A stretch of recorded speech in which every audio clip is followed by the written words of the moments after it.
আবারও ইসরায়েলি বিমানবন্দর লক্ষ্য করে ভয়াবহ প্যালেস্টাইন 2 ক্ষেপণাস্ত্র নিক্ষেপ করল হুতি বিদ্রোহীরা।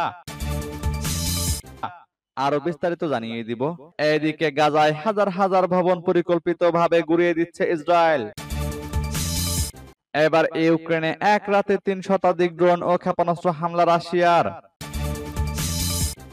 এদিকে সিরিয়ায় সাম্প্রদায়িক সহিংসতায় নিহত বেড়ে 940 জনে। আরো জানিয়ে দিব, এবার ইরান নতুন পারমাণবিক স্থাপনা তৈরি করলে ধ্বংস করা হবে, হুঁশিয়ারি ট্রাম্পের। এদিকে রাশিয়ার জ্বালানি তেলের উপর নিষেধাজ্ঞা ইউরোপীয় ইউনিয়নের। এবার ইসরায়েল হিজবুল্লাহকে নিরস্ত্র করতে পারবে না, হুঁশিয়ারি নাইম কাসেমের।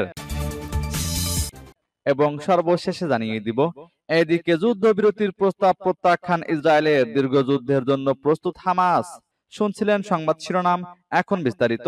তবে তার আগে অনুরোধ থাকবে এই ভিডিওতে একটি লাইক দিন এবং কমেন্টস করে জানিয়ে দিন আপনি কোন জেলা থেকে বা কোথায় থেকে আমাদের সাথে যুক্ত রয়েছেন। এবং সংবাদের সর্বশেষ গুরুত্বপূর্ণ আপডেট পেতে চ্যানেলটি সাবস্ক্রাইব করে আমাদের সঙ্গে থাকুন। আবারও ইসরায়েলি বিমানবন্দর লক্ষ্য করে প্যালেস্টাইন 2 ক্ষেপণাস্ত্র হামলা চালিয়েছে হুতি বিদ্রোহীরা। ইসরায়েলের তেল আভিভের বেন গুরিয়ন বিমানবন্দরে হাইপারসনিক ব্যালিস্টিক ক্ষেপণাস্ত্র হামলা চালিয়েছে ইয়েমেনি হুতি যোদ্ধারা। হুতি নিয়ন্ত্রিত টেলিভিশন চ্যানেল আল মাসিরার সম্প্রচারিত এক বিবৃতিতে সংগঠনের সামরিক মুখপাত্র ইয়াহিয়া সারি এ কথা জানিয়েছেন। তিনি বলেন, ক্ষেপণাস্ত্র বাহিনী বিমানবন্দরে একটি সামরিক অভিযান পরিচালনা করেছে। হামলায় প্যালেস্টাইন 2 নামক হাইপারসনিক ব্যালিস্টিক ক্ষেপণাস্ত্র ব্যবহার করে হামলা চালিয়েছে। হুতি মুখপাত্রের মতে, অভিযান সফলভাবে তার উদ্দেশ্য অর্জন করেছে।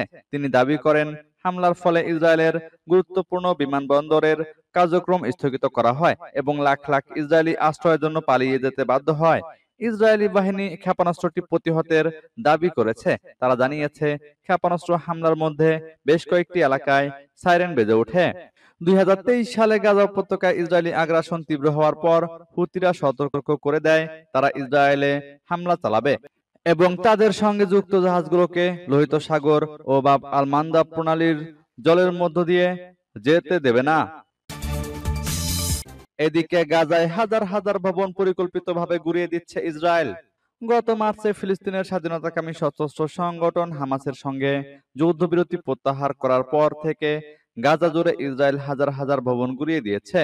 বিগত কয়েক সপ্তাহে পুরো শহর ও আশেপাশের এলাকা ধ্বংস করে মাটির সঙ্গে মিশিয়ে দেওয়া হয়েছে, যেখানে আগে হাজার হাজার মানুষ বসবাস করত। স্যাটেলাইট ছবিতে ব্যাপক ধ্বংসযজ্ঞের চিত্র দেখা যাচ্ছে, যেসব এলাকা ইসরায়েলি সেনাবাহিনী অপারেশনাল নিয়ন্ত্রণে রয়েছে বলে দাবি করেছে। এই ধ্বংসযজ্ঞের বড় একটি অংশ পরিকল্পিতভাবে পরিচালিত করা হয়েছে। সেই সব জায়গায় ক্ষতিগ্রস্ত ভবন এবং অনেক ক্ষেত্রেই অক্ষত ভবন পর্যন্ত গুড়িয়ে দেওয়া হয়েছে। যাচাই করা ভিডিওতে দেখা যায়, টাওয়ার ব্লক, স্কুল ও অন্যান্য স্থাপনার উপর ইসরায়েলি বাহিনীর চালানো নিয়ন্ত্রিত বিস্ফোরণে ধুলো ও ধ্বংসাবশেষের বিশাল মেঘ ছড়িয়ে পড়ছে। বিবিসি ভেরিফাইকে একাধিক আইন বিশেষজ্ঞ জানিয়েছেন, ইসরায়েল সম্ভবত জেনেভা কনভেনশনের অধীনে যুদ্ধ অপরাধ করেছে, কারণ দখলদার শক্তির মাধ্যমে অবকাঠামো ধ্বংস করাকে সেখানে নিষিদ্ধ করা হয়েছে। এবার ইউক্রেনে এক রাতে 300টি ড্রোন ও ক্ষেপণাস্ত্র হামলা রাশিয়ার। পাল্টাপাল্টি হামলায় উত্তেজনা বেড়েই চলেছে রাশিয়া ইউক্রেন ফ্রন্ট লাইনে। এক রাতে ইউক্রেনের শহরগুলোয় 3 শতাধিক ড্রোন ও মিসাইল ছুড়েছে রাশিয়া। নিপ্রপত্রভস্ক অঞ্চলে ক্ষেপণাস্ত্র হামলায় ক্ষতিগ্রস্ত হয়েছে ক্লিনিক, স্কুল সহ একাধিক স্থাপনা। এ হামলায় প্রাণ হারিয়েছে 2 জন।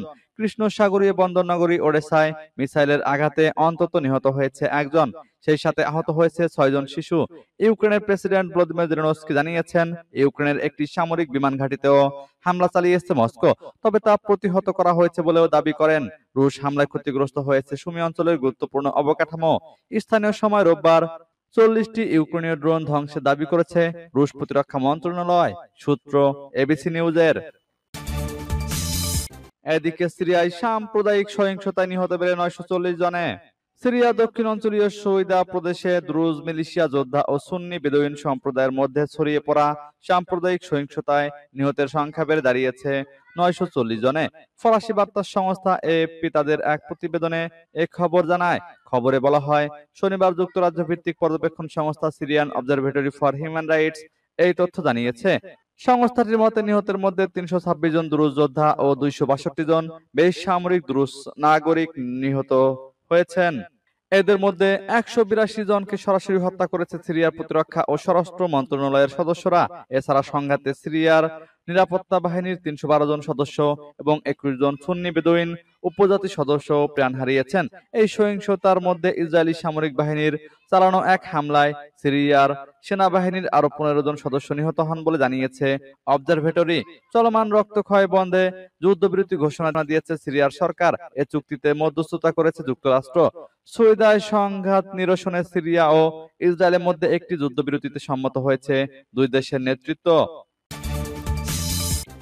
এবার ইরান নতুন পারমাণবিক স্থাপনা তৈরি করে ধ্বংস করা হবে, হুঁশিয়ারি ট্রাম্পের। মার্কিন প্রেসিডেন্ট ডোনাল্ড ট্রাম্প বলেছেন, ইরান যে কোনো নতুন পারমাণবিক স্থাপনা নির্মাণের সিদ্ধান্ত নিলে তা ধ্বংস করা হবে। নিজের ট্রুথ সোশ্যাল প্ল্যাটফর্মে তিনি লিখেছেন, ইরানের 3টি পারমাণবিক স্থাপনা সম্পূর্ণরূপে ধ্বংস অথবা ধ্বংস করা হয়েছে। এগুলোকে আবার কাজে লাগাতে বছরের পর বছর সময় লাগবে। ইরান যদি তা করতে চায়, তাহলে যদি তারা সিদ্ধান্ত নেয়, তাহলে 3টি ভিন্ন স্থানে নতুন করে শুরু করা অনেক ভালো হবে। সূত্রে বরাত দিয়ে এনবিসি নিউজ জানিয়েছে, জুন মাসে মার্কিন হামলায় ইরানের ইউরেনিয়াম সমৃদ্ধকরণ স্থাপনাগুলোর মধ্যে মাত্র একটি সম্পূর্ণরূপে ধ্বংস হয়েছে। অন্য দুটি স্থাপনার অনেক কম ক্ষতি হয়েছে এবং কয়েক মাসের মধ্যে পুনরায় কার্যক্রম শুরু হতে পারে। তবে হোয়াইট হাউস এই মূল্যায়ন প্রত্যাখ্যান করেছে। হোয়াইট হাউসের ডেপুটি প্রেস সেক্রেটারি আনা কেলি রয়টার্সকে বলেছেন, অপারেশন মিডনাইট হ্যামার ইরানের পারমাণবিক ক্ষমতা সম্পূর্ণরূপে ধ্বংস করে দিয়েছে। 24শে জুন সিএনএন রিপোর্ট করেছে, মার্কিন গোয়েন্দা সম্প্রদায় বিশ্বাস করে ওয়াশিংটনের হামলা তেহরানের পারমাণবিক কর্মসূচির মূল উপাদানগুলোকে সম্পূর্ণরূপে ধ্বংস করতে ব্যর্থ হয়েছে। একটি প্রাথমিক মার্কিন গোয়েন্দা তদন্তে দেখা গেছে, এই হামলা সম্ভবত ইরানের পারমাণবিক অস্ত্র কর্মসূচিকে কয়েক মাস পিছিয়ে দিয়েছে।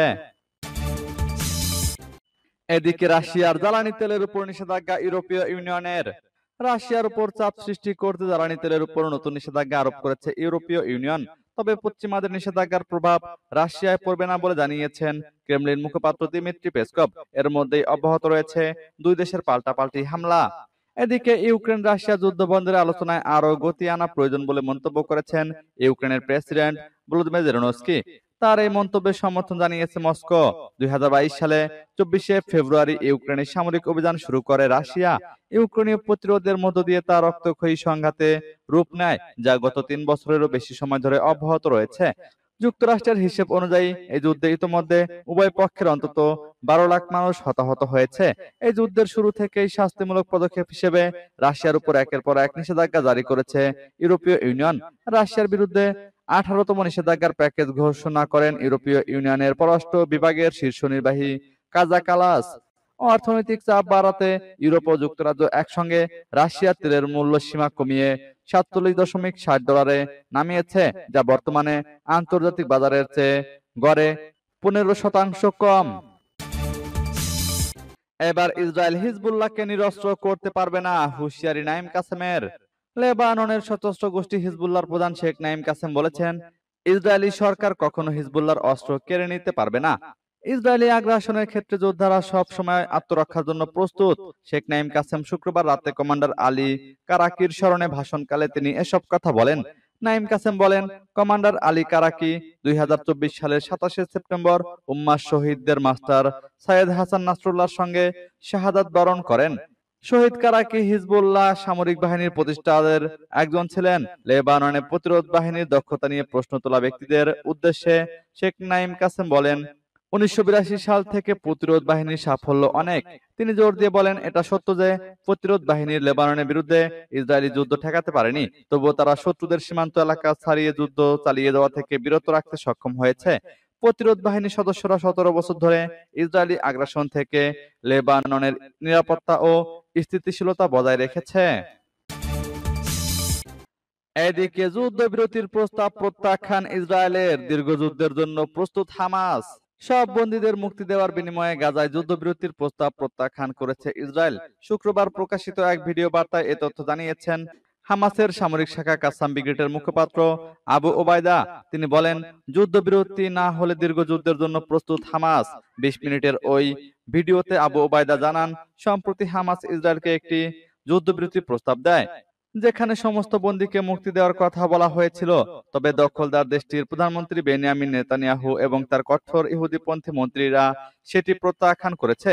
আবু ওবায়দা বলেন, আমাদের কাছে এটা পরিষ্কার যে বন্দীদের মুক্তির বিষয়ে অপরাধী নেতানিয়াহু সরকারের কোনো আগ্রহ নেই। তিনি বলেন, হামাস এমন একটি চুক্তির পক্ষে যেখানে পুরোপুরি যুদ্ধের অবসান হবে, গাজা থেকে ইসরায়েলি বাহিনী প্রত্যাহার এবং অবরুদ্ধ ফিলিস্তিনে ত্রাণ প্রবেশের নিশ্চয়তা থাকবে। হামাসের এই নেতা আরো বলেন, যুদ্ধবিরতি নিয়ে কাতারে চলমান আলোচনা থেকে ইসরায়েল যদি সরে আসে, তবে হামাসও কোনো আংশিক চুক্তিতে ফিরে আসবে না। হামাস যোদ্ধারা দীর্ঘ যুদ্ধের জন্য প্রস্তুত উল্লেখ করে ভিডিও বার্তায় আবু ওবায়দা বলেন, তারা গাজায় ইসরায়েলি বাহিনীকে নিশ্চিহ্ন করে দিতে অভিযান চালু রাখবে।